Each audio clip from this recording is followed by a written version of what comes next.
Mayor Vico Soto. Magandang hapon, isang mainit na hapon sa ating lahat.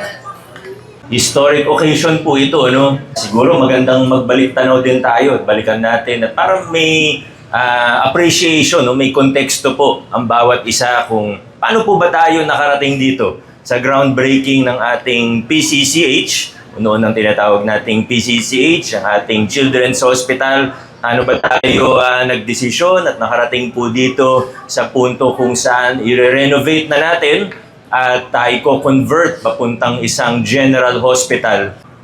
Kung maalala po natin, nung una pong tinatayo ito, kung maalala ninyo, wala pa naman po ako noong panahon na yun. Hindi ko po alam kung naalala ninyo ako, sa kwento ko na lang po rin nakuha, no? Pero nung una pong itatayo ito, may mga tumututol din po. May mga sa paligid po dito, ayaw magkaroon ng ospital dito for whatever reasons. Marami rin naman ng supportive, pero may ilan po na tumutol. Hanggang sa naitayo yung ospital, nakita natin, naging maganda ang ospital natin. Maraming naserbisyohan na pasyente sa lungsod ng Pasig. Maraming naserbisyohan na bata na Pasigenyo, na Batang Pasig. At nung dumating po ang taong 2020, ayun po, nagbago ang buhay ng bawat isa sa atin. Nagbago ang buhay ng bawat isa sa buong mundo dahil sa COVID-19 pandemic, dahil po sa pandemya. Naalala ko po, nag-meeting po kami nandun si Dr. Morete, si Dr. Sabare, si Dr. Castro, Dr. Panaligan, Dr. Santos, at ilan pa sa mga staff natin. Nag-meeting po kami noong March 2020. Noong panahon na yon, may community quarantine na rin. Pero hindi pa ganun kahigpit yung community quarantine. Hindi pa siya enhanced community quarantine. Wala pa yung mga ECQ, MCQ, BBQ, lahat ng nangyari sa atin. Wala pa yung mga yon. Community quarantine pa lang yung tawag. Hindi pa ganun kahigpit. Nag-meeting po kami sa Medical City. Kasama po ng, kung di ako nagkakamali, 14 private hospitals. Sama Medical City, Tri-City, may mga iba pa. May mga iba rin, may ilan din na hindi Pasig. Dahil, yun nga, projected na nung puntong yun, nung mga panahon na yun, mid-March siguro. Di talaga natin alam ang mangyayari, pero pinoproject nga ng mga eksperto na magiging malala talaga ang sitwasyon. So nag-isip tayo, ano ba yung mga pwede nating gawin? Paano natin naagapan ang sitwasyon? Ano yung mga pwede nating gawing adjustment? May mga kailangan ba tayong kagamitan, gamot? Wala namang gamot ng COVID talaga, lalo na nung panahon na yun. Staffing, ano bang kailangan natin gawin? Habang nakaupo po ako doon sa harapan, pinapanood ko yung presentation ng mga doktor ng Medical City. May pumasok sa utak ko na ideya na nakuha ko rin naman sa ibang bansa para meron tayong dedicated COVID referral facility or COVID referral center sa lungsod natin. So, nag-isip ako, nag-research ako on my own ng konti, hanggang sa kinonsulto ko na po yung mga doktor natin. Magandang ideya ba ito o pangit na ideya? Ay ko, okay lang. Kung hindi siya maganda, sabihin nyo sa akin, hindi natin gagawin. Inunsulta rin natin yung mga kaibigan natin sa na Dr. Ramos ng Medical City at nagustuhan nila yung ideya.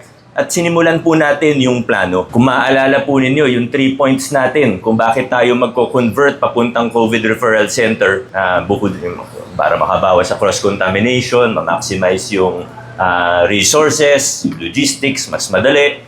So nagbuo na tayo ng team. Ayan, sina Dr. Sabare po, ang nanguna po sa team na yan. Of course, nung panahon na yun, gaya nung gaya naman po talaga, pag may gagawing pagbabago, may papalitan ng konti, o may gagawin ng kahit bagong programa, may iba po na medyo tumutol nung una sa pagtatag ng COVID Referral Center. Naiintindihan ko naman po sila, nauunawaan po natin. At ako rin naman ay may apprehensions o may pag-aalinlangan dun sa pag-convert natin. Pero sa dulo, long story short, fast forward po tayo ng konti, nakita po natin na nakatulong yung desisyon natin kahit medyo kontrobersyal nung una. Naalala ko, pumunta po ako dito, kinausap ko yung mga tao dito sa paligid. Punta pa ako dito, kinausap ko yung mga HOA sa paligid para kumbinsihin sila na okay lang yan. Para siyempre, para hindi rin sila kabahan. Inausap ko po yung mga doktor natin, both from mga ER doctors natin, yung mga doktor po natin dito sa PCCH. So again, fast forward natin, mahabang usapan po ito, pero fast forward natin, tinatag natin ang COVID referral facility, dumaan ng COVID, dumaan ng pinakamahigpit na lockdown, dumaan ng first wave, second wave, third wave, but di ko na maalala kung ilang wave ba yung COVID na yan. Parang 4 yung major waves natin, no? Dahil po sa pagtatag natin ng COVID Referral Center, marami pong buhay ang nasalba. Marami pong natulungan ng mga pasyente. Pati mga ibang department head natin mismo, dito po na-confine at pare-pareho po sila ng sinabi sa atin.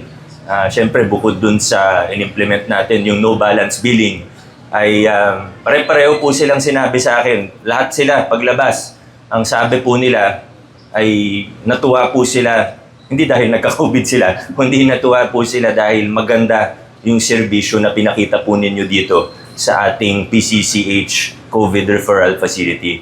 Mga nurse po natin, mga medical professionals, na nag-duty for 48 hours straight, 72 hours straight. Kung wala pa yung karelyebo, higit pa ron ng duty.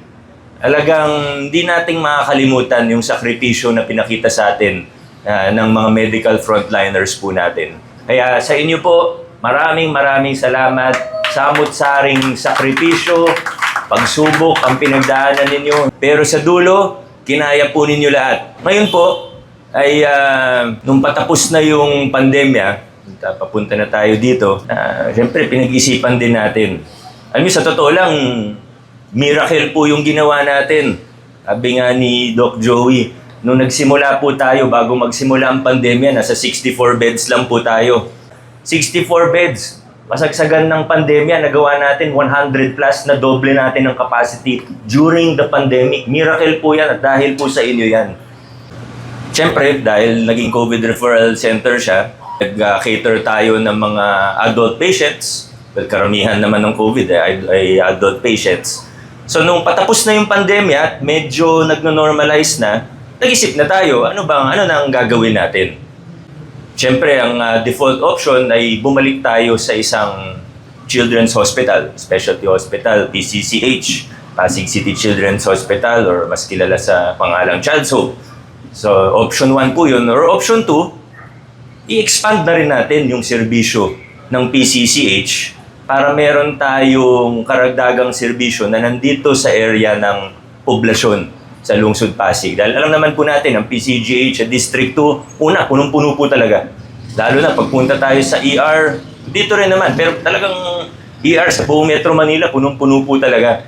Yung mga services natin, makita natin na may mga services na pwede nating i-expand. Mga in-demand na serbisyo medikal na pwede nating gawin dito, na pwede nating gawin habang mini-maintain pa rin yung mga dating serbisyo para sa mga bata. So, kung kaya natin gawin yun at pwede natin gawin yun, ay bakit hindi? Expand natin ang services ng ating ospital, gawin natin siyang general hospital, at para na rin na yung mga resources natin at yung ospital natin, ang talagang tututukan natin, o yung resources natin, talagang mapupunta sa mga Pasigenyo. Budget natin ang gagaling sa taxpayers ng Pasig. Dapat gamitin natin unang-una sa lahat para sa mga Pasigenyo. Sa pag-convert natin sa isang general hospital, mas matututukan natin, mas maibubuhos po natin ang resources natin para sa taxpayers ng Pasig, para sa mga pasyente na Pasigenyo, ngayon po, of all ages na po. Medyo malaking project natin, nasa 300 million po ito. Medyo malaking proyekto po talaga ito. Kita natin talagang malaki yung scope ng gagawin po natin. At sa dulo, ang layunin po natin dito ay para mag-expand ng medical services dito sa ospital natin para mas marami pa tayong matulungan na pasyente tungo sa universal healthcare sa ating lungsod. Pagbalik po natin dito after 600 days, sigurado pong mas marami pa tayong Pasigenyo na matutulungan. Kaya sana sama-sama po tayo dito, magtulungan po tayo para sa ikagaganda ng ating institusyon, para sa ating Pasig City Hope Medical Center. Maraming salamat at congratulations sa ating lahat. God bless po. Thank you.